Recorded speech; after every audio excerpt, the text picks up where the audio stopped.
Arcade Heroes.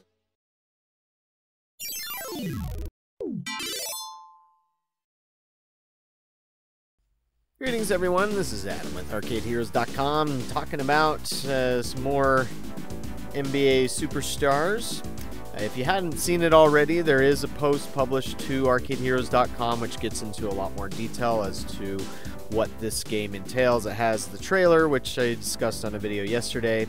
We have these cabinet shots as to the full design. That's a 75-inch screen. And the thing here in between the upper marquee and the screen is an micro LED display, so it'd look a little bit like the LED billboards you would see at most sports arenas, at least modern ones. And so that will change depending on what team it's showing, and of course the dynamic clock and all that. It does come with 4 joysticks and 3 buttons each. As to the functionality of those, yellow is turbo if you hold it down, but if you tap it, it has different things that it does depending on whether you're on offense or defense. Blue is the shoot or block. If you do blue and yellow at the same time, it'll do a dunk. And then white is pass the ball or swap player if you're in single player. Now the matches will be 3-on-3. I've seen some comments of people saying that they don't really care for 3-on-3 play, that they prefer 2-on-2, asking if there was any mode switches. I didn't see anything like that mentioned in any of the documentation, but I am hoping to do an interview with George Petro of Play Mechanics here pretty soon, where I'll be able to ask anything like that or any other questions you might have about this game. Now, if anybody's curious as to when this game is launching, initially I'd heard end of July.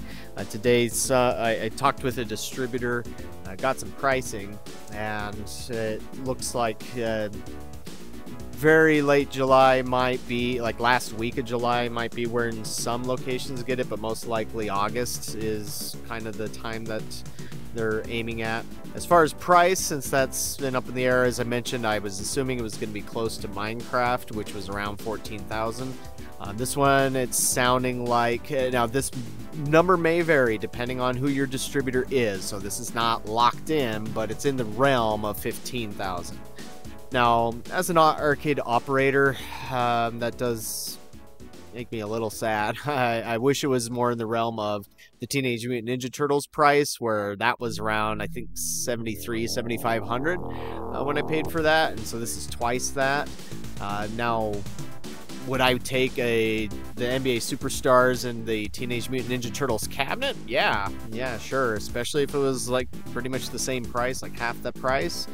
Now, for those wondering why is the price so high, well, unfortunately, ever since the pandemic and all the inflation we've had in recent years, it's pushed arcade prices up much higher than where I like them to be. And so unfortunately there's different factors there as to what it costs. And one of these days I'd like to do a behind the scenes video from Raw Thrills. I've been working on something with X Arcadia as well to help people get an idea of what the costs are and what goes into developing these games.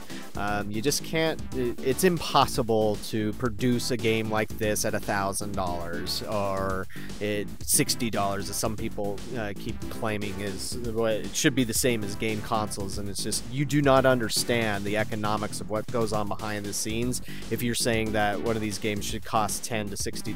That's insane, for one, and impossible to even do. And even at $1,000, there's just no way that a company that's manufacturing a game like this ever would make their costs back at $1,000 a pop. And so, but you as the gamer doesn't have to pay for that. It's the arcade operator. Now, again, I'm not super crazy about paying, 15,000, or in some cases there's a few games out there that are above $40,000, and that's not something that I'm crazy about either, because that means if you're charging $1 to play, then you have to have it played 14,000 times or 15 or whatever before it pays itself off. and so I would like to see more sub $10,000 games again. But again, I do understand to some degree what goes into the cost behind this, and so hopefully, maybe once inflation starts coming down, they'll be able to come out with lower prices. And I would also like to see a smaller cabinet that could also sell for less. Anyways, on the game itself, this post does cover a lot of that, but I also wanted to share some screenshots, more screenshots from the game than what I posted there. So let's take a look at a few of these. Correct me if I'm wrong, but this looks like LeBron James making a slam dunk. Now, this game does have what's called a superstar meter, and it looks like that's what's active right here. If you look down here, yeah, that would be James LeBron. And so you see above his name, you have this yellow bar, and then there's this flame on the side. And so it looks like with the superstar meter active, that's when you can do the like special stunts and things like that as you slam the basketball into the hoop. But there's that screenshot here. And so I did try to get some screenshots of the team rosters and such, but I wasn't able to get those. So this is what we got here. And so you can at least see some of the players that are available to play as they have their likenesses there. I would wish or hope that there would be a big head mode, but it's possible too that the NBA said no, we absolutely not. Unfortunately, the licensors get a lot of leeway, and sometimes that reduces the coolness or the fun of some things when you just want to do things a little goofy. And so it just is what it is, I guess. But it's like, even though NBA Jam had that stuff, why couldn't you do it now? But that would be part of the fun. And another thing that I mentioned in the post, there are no secret characters, unfortunately.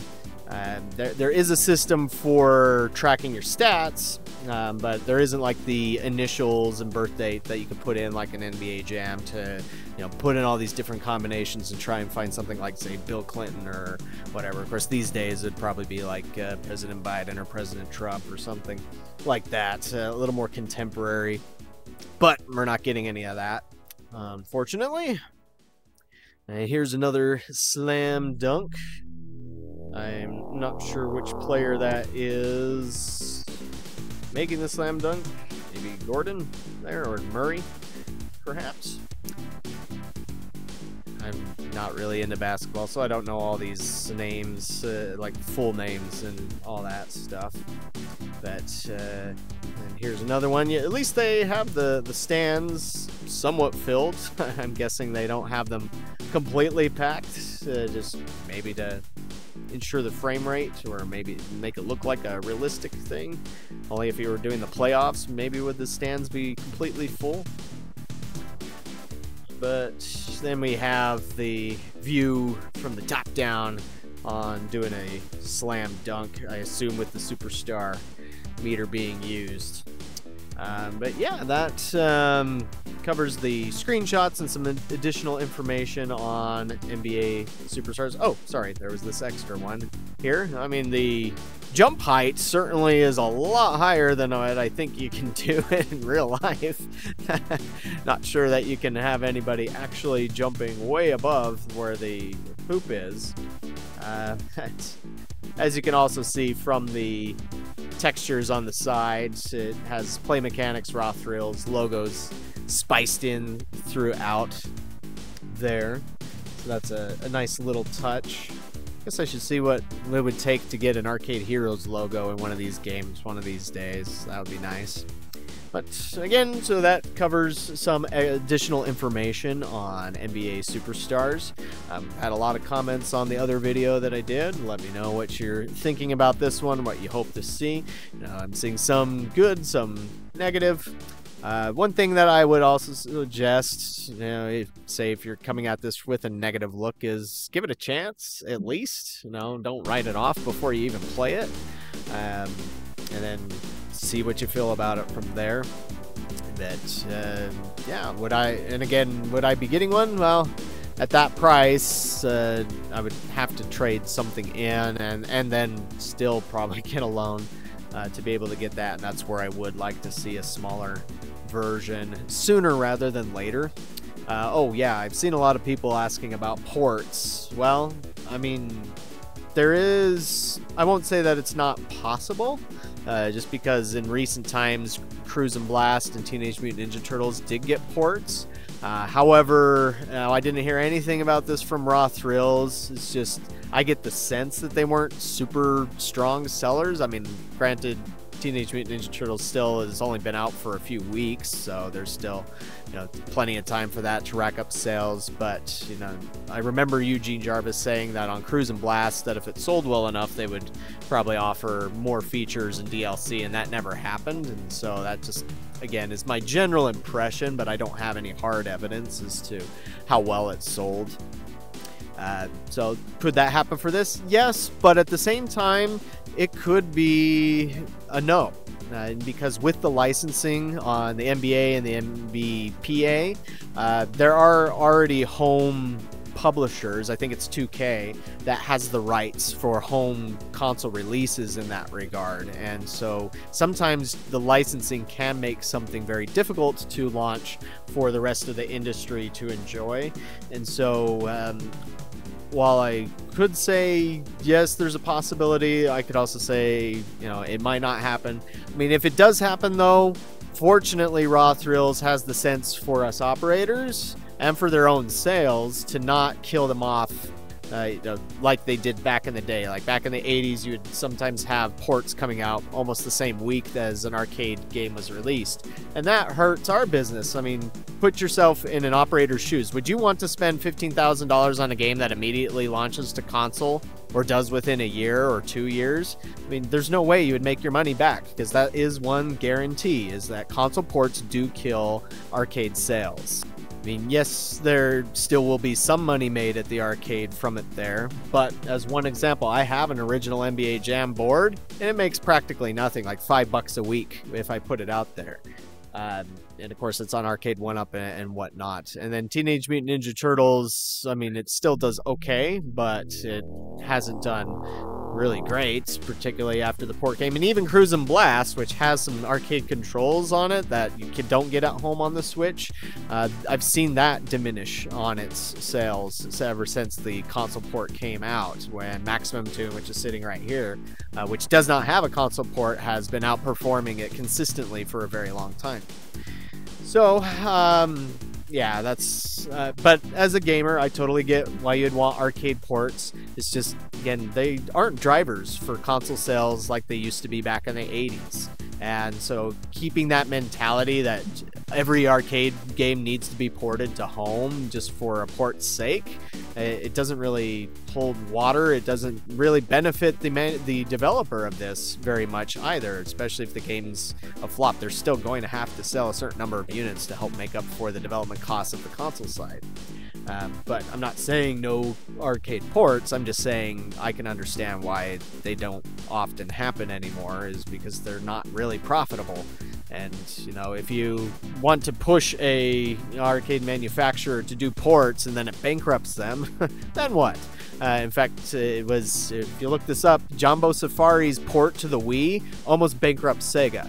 And Outrun 2 as well. I've talked with Sega many times, and they always mention the port to Xbox with disdain because it damaged them. It hurt their bottom line. And so while the online, or the nature of online social media makes it seem like there's this huge demand for products oftentimes the reality of the sales don't match what the hype does.